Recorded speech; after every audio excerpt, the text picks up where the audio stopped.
I'm Maddie Bullen, and I'm here with Liana Michael. I am the nurse for Piqua Junior High and Piqua High School.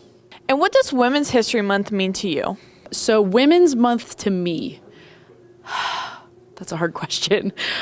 So I guess it's really just kind of highlighting maybe women that you didn't know about. There's all kinds of female influences that you hear about every day, and then there's all kinds that you don't. So I think what you guys have done with the Women's Month project is to try to highlight maybe some things that we didn't know. So that is really important to me to learn more about who is the voice for maybe not even our generation, but years past as well. How do you think women's culture has changed throughout history? I think the expectations for women have obviously changed over the years. I mean, 50 plus years ago, your options were be a nurse, be a teacher, or a homemaker, which we now know as a stay-at-home mom for the most part. But have you ever thought about your expectations as a female change by age as well? So when you're in elementary school, when you're in junior high, it's go to school. Your expectation is to go every day, to get good grades, and to look halfway decent when you leave the house. Then as a teenager, your role changes a little bit because now you're expected to be a role model for younger kids and for your peers. You're expected to still go to school every day, get good grades, maybe it's get a job, but the other piece of that is how you dress as well. Don't wear certain things because it might be dangerous, or keep up with fashion, different things like that.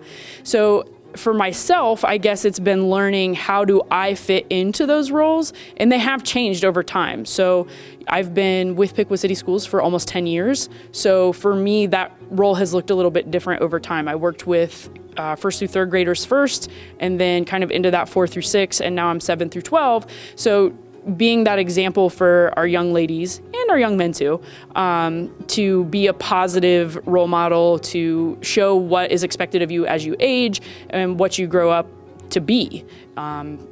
Being that example is important to me.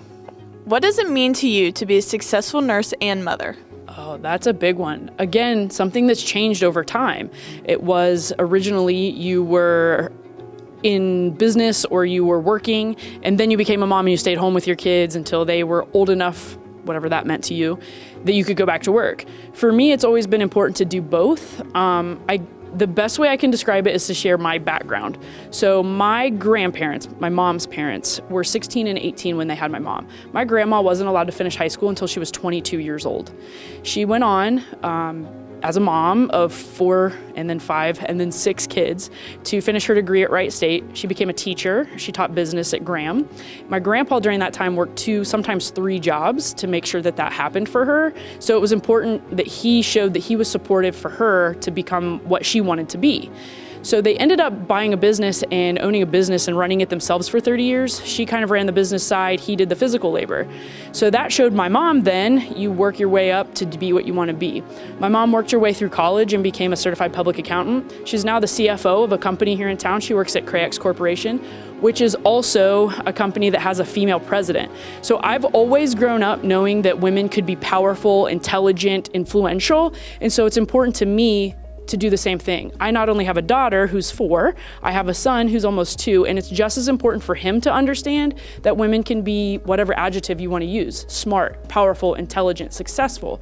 So it's important for me to show that to our younger generation, because what movement matters if you don't teach it at home? And kids don't know that women can be all of these things.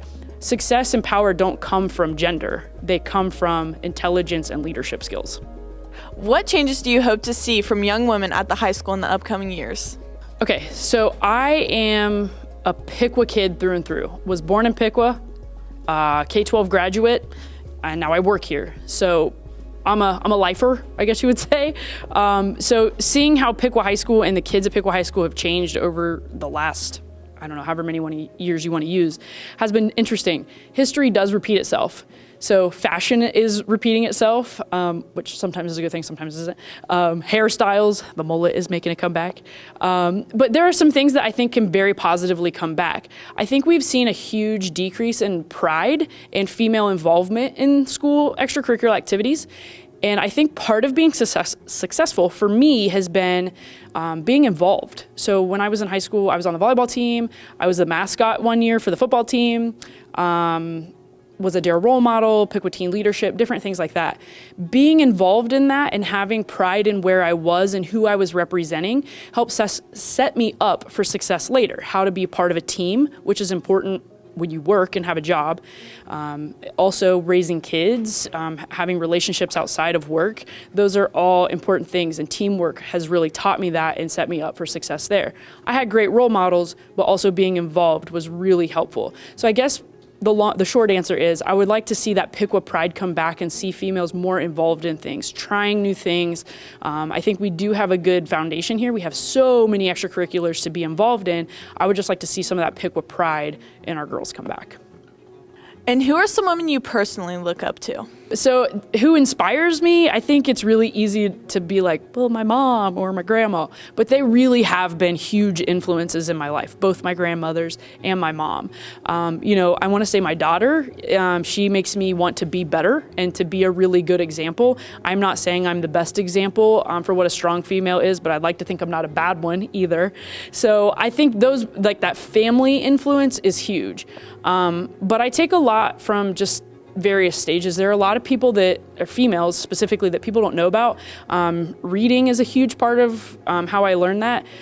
Betty White, a lot of people just know her as this actress, but really one of those women who stood her ground early in her career and became somebody that people could look up to.